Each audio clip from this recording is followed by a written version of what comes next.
जेठ का दशहरा क्यों माना जाता है इतना पवित्र? आखिर इस दिन माँ गंगा धरती पर कैसे आई? जानिए गंगा दशहरा की पूरी महिमा, पूजा विधि और चमत्कारी महत्व। जेठ का दशहरा क्या है? जेठ मास के शुक्ल पक्ष की 10वीं तिथि को जेठ का दशहरा या गंगा दशहरा कहा जाता है। मान्यता है कि इसी दिन माँ गंगा पृथ्वी पर अवतरित हुई थी।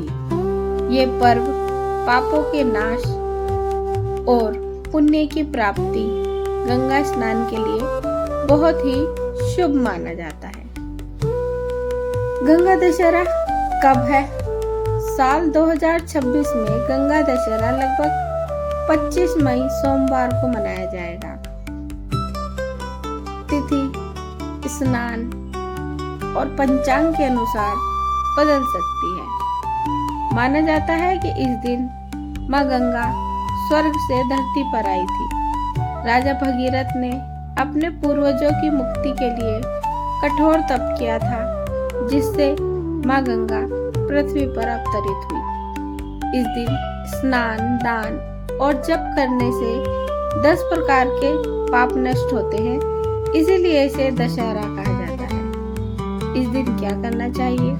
सुबह जल्दी उठकर स्नान करें, संभव हो तो नदी या गंगा में स्नान करें। माँ गंगा की पूजा करें, ओम नमः शिवाय और गंगे च यमुने च मंत्र का जाप करें। गरीबों को दान दें। जल, फल, वस्त्र, पंखा, छाता, खरबूजा आदि इनका दान करना चाहिए।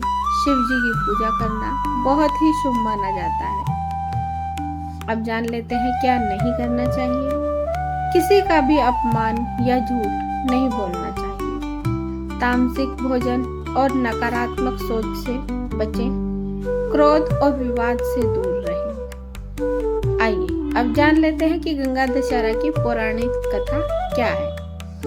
पौराणिक कथा के अनुसार राजा सगर के 60,000 पुत्र कपिल मुनि के श्राप से भस्म हो गए।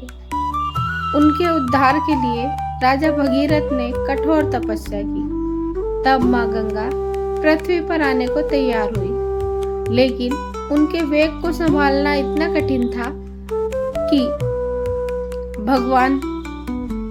तब भगवान शिव जी ने उन गंगा को अपनी जटाओं में धारण किया और धीरे धीरे पृथ्वी पर प्रवाहित किया।